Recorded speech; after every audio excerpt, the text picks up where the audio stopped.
work on a surfboard. I explore different positions, but what is difficult is to do conference calls.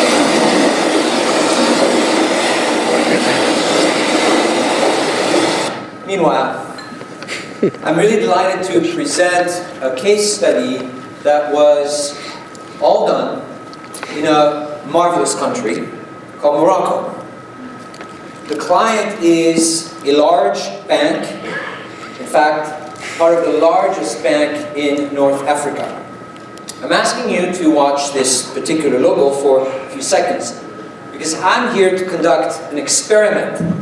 You see, as a media psychologist, I love to manipulate both variables and people. What a better way to introduce the beauty and the special atmosphere you immediately discover when you enter Morocco, but to share a video with musicians playing a traditional song in different ways. Here's the experiment. First of all, how many of you would like to make 200 bucks in less than 3 minutes? Ah, finally we're getting some awakening, some emotional cocktail. All you have to do is to watch the video. There's a catch though. I'm going to ask you to count in your head and write down how many times you see the logo of Wafakash. Because camera angles made it possible for this video to do a little bit of product placement. That's it. I'm going to ask you to write down the number of times you believe you have seen the logo. And my two colleagues, Patrick Renvoisier and Dr. Gail Demert, will quickly run through the aisles and collect your votes. At the end of this presentation, I will reveal the winner. Okay.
Is a rather long time for your attention system, but with this perspective of a reward, more dopamine is activated.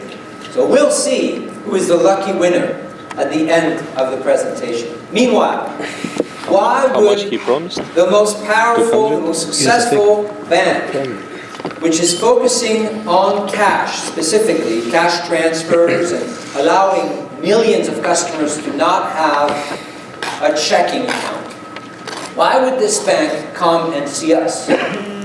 because they want to stay the number one, that's for sure. But also because over many, many years, Samir Kamalshi, the CEO, women's CEO, told me she was tired of trying to get people to share truly how they felt. She couldn't get it. She couldn't get the feedback that would help her move to the next level. And you all know that through neuromarketing probing processes, we believe that we can tap and unveil emotional responses that are actually difficult to verbalize. Culturally, if you go to this beautiful country, you will find that people are effectively extremely kind, extremely nice, which translate in very boring focus groups and very difficult surveys to analyze.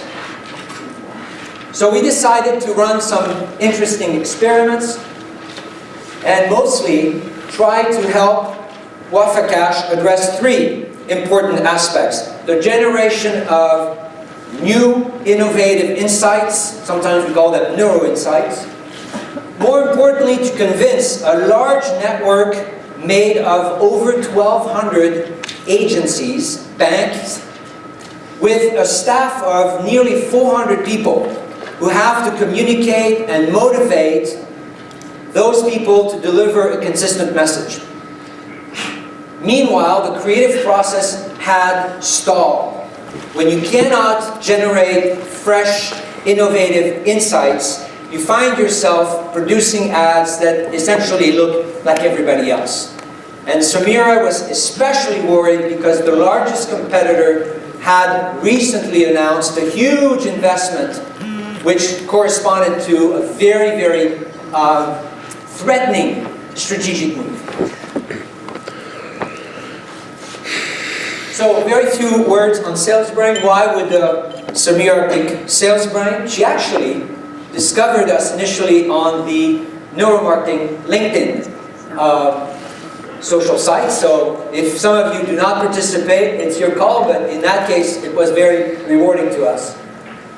We've been working in this space for nearly 12 years. We focused very, very quickly on our ability to produce a persuasion model, which is, unlike some of you, a risky process by which we suggest that we have indeed a way of organizing and consulting around messages that will effectively work better than others because they are, in a way, more brain-friendly. We've done a lot of training, and this is something that I know is very important for the organization. Education is key. Neurotraining will, in fact, prepare executives and CEOs to buy from our services. So let's make it a priority. We decided very early on that people would not read our book. Yes, this may surprise you, but actually data says that 70% of all business books purchased are never read. Now you, at all people, should know why. It's extremely tiring for the brain. Cognitive load is painful. So we decided to work very hard in long hours to make our book fit on one poster. And you can download that poster. The simplicity is such that you can, in fact, understand most of the basic of our persuasion model. I want to summarize what we believe at SalesBrain. In many ways, a lot of the science that you talk about seems to support. And that is that persuasion at the core is not a top-to-bottom process. In other words, it's not a System 2 to System 1 process. Many of our clients, and you know very quickly who I'm going to talk about, attempt to create messaging that is indeed designed to activate initially a lot of attention and concentration. When in fact, evidence would suggest that the first part of the brain to activate is System 1. I.e., persuasion is a bottom-up effect. And if you continue as a marketer to insist on creating these messages, this is what I predict will be the micro-expressions, whether you use Effectiva or other companies. We know that these first-level response Micro-expressions happen in less than 50 milliseconds. So at SalesBrain we teach and promote this idea of a bottom-up effect, which is to say that to persuade and to have influence, you need to creatively address priorities that are important for the bottom part of the brain. I love Daniel's talk because clearly we share this vision, this understanding, this love for the biological preference that have been mostly hardwired in our brain. Survival. You see, when ads are able to activate the bottom part of the brain first, we see the magic of persuasion, which is essentially a movement upwards of energy where we, in fact, rationalize or confirm what we believe we have effectively decided consciously is largely triggered emotionally and subconsciously. And yes, studies would suggest that the evidence of these responses can be collected through all kinds of neuromarketing protocols. Now at SalesBrain we don't specialize in a particular industry. Our clients are either B2B companies, as you can see. Many companies sell very complicated devices like functional MRI. GE Healthcare and Siemens are first clients of us. And it's amazing how easy it is for them to be complicated and how hard it is to be simple. We're paid sometimes a lot of money just to make sure a 5-year-old can understand our messages. Meanwhile, on the left side, a lot of companies who are operating more at a B2C level. In most cases, all the time people are trying to avoid the spraying of those messages to move towards a much better experience, which is, as this video illustrates, a process by which you have finally identified what you need to carefully serve the client. And guess what? If you do so, they will in fact seek the message instead of avoiding it. We paid a lot of money, this poor guy, to sit in front of a lot of water for 2 days. That's good. So at SalesBrain, with respect to Wafakash, our first priority was in fact, like most of you as neuromarketers, to capture insights, and to do so in the most scientific fashion. Now I'm really delighted that many of the presenters before me reaffirmed that neuromarketing is not necessarily a replacement of old methods, but certainly produces opportunity to augment, if not enlighten, lots of conclusions that otherwise cannot be done just through conventional methods. So we use a lot of neuromarketing techniques in a qualitative context to make the quantitative much more reliable and ultimately serve the benefit of cutting risk out of very critical decisions. I think we're somewhat unique in the space for the use of layered voice analysis. This technology has been around for decades. It's best known as lie detection technology. We use it to not necessarily catch people deceive, though as humans we do that quite a lot. We use it because the process by which we produce sounds is neurophysiologically very interesting and invariably affected by our moods, by our emotional states. And that is, to the extent that you're stressed, excited, or nervous, the voice and the pattern of your voice is different. Now if you're parents, you have a software that can detect at very critical moments if you are being manipulated, if someone that you love is feeling stressed or unhappy. The technology has improved over time, and in fact it is so good today that the military, the US military, is using it to detect early cases of post-traumatic stress disorder. You know, the neuropsychological battery of tests required to do a full diagnosis are too cumbersome and take too much time, and we just don't have enough neuropsychologists. This technology can help. So what we do is we analyze the patterns of the voice sounds, and we're able to extract information. I'm going to show you a very quick video of an interview conducted by Dr. Gail Demert, where she's going to seek responses which are coded immediately because they do represent stress of this risk manager talking about insurance.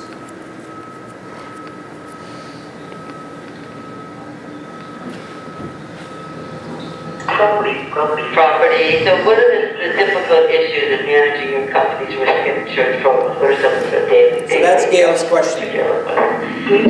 From a property perspective, obviously you're in Florida, so we have a little thing called hurricane, which we're about to, June 1 starts the hurricane season again, so we have a whole hurricane plan. So this is an aggregate measurement of both level of arousal as well as valence, the direction of the emotion.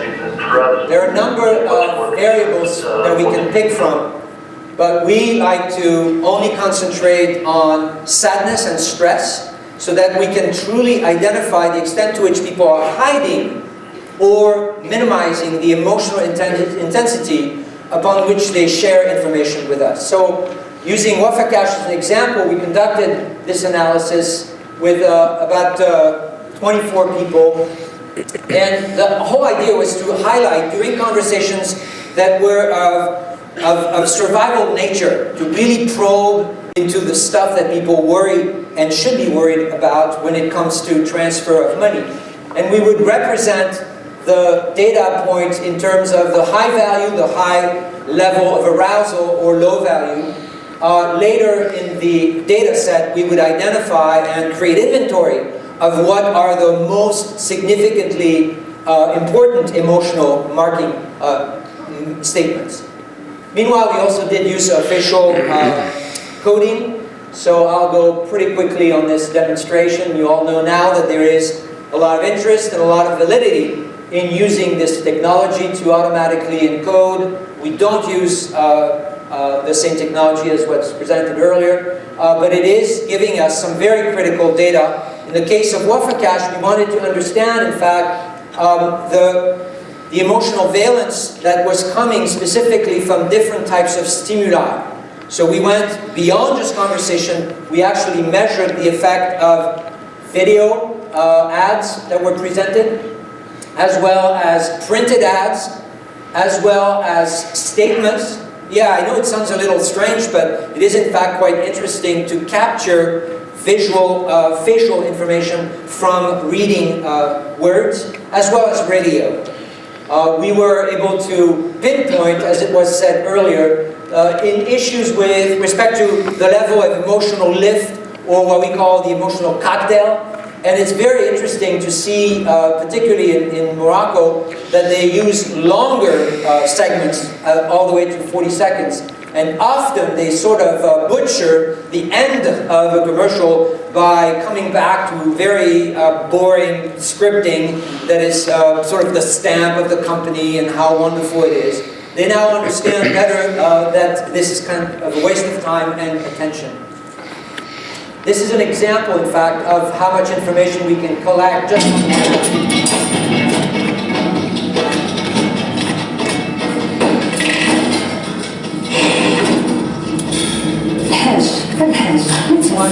happiness.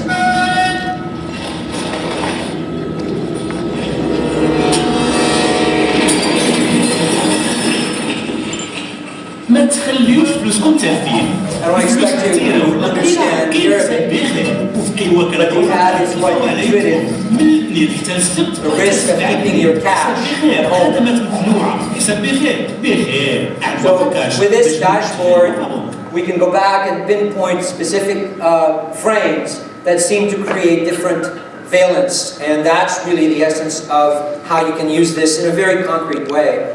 For Wafakash, we were able to organize and rank, I think it's more than 20 stimuli in terms of their emotional lift. It was really important to look in a more granular fashion in terms of the types of emotions that we are able to generate, and some points and high points would suggest the presence of specific message elements that we can highlight or ignore.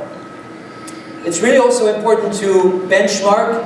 I was in fact particularly surprised at the effect of a radio ad. Often we believe as researchers that unless it's visual, it won't have much impact emotionally, which I was proving quite wrong in that particular context. And video, obviously, this probably is not a surprise, is typically higher in terms of how much it produces emotionally than static imagery.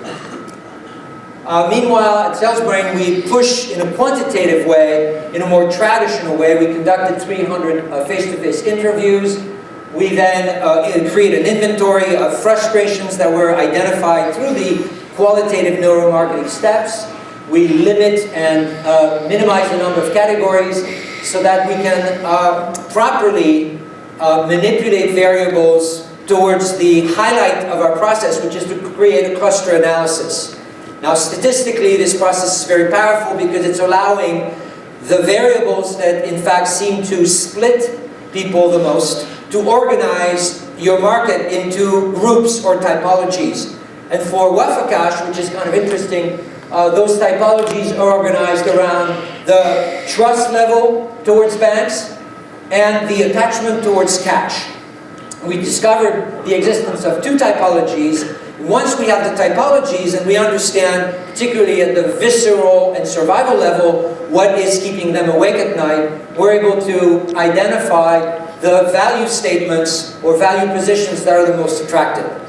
Now, in order to get this into the heads of an organization, you need to take the risk of strategic facilitation. And at SalesBrain, we call that making what you now can do convincing. Convincing not just to the customers, by the way, but to the executives. Because unless the executives of a company are truly aligned with the information that you reveal, nothing is going to happen. So we traveled to beautiful Casablanca and set up strategic sessions that were designed to make sure that the brains of the executives were aligned. We use technology to do that.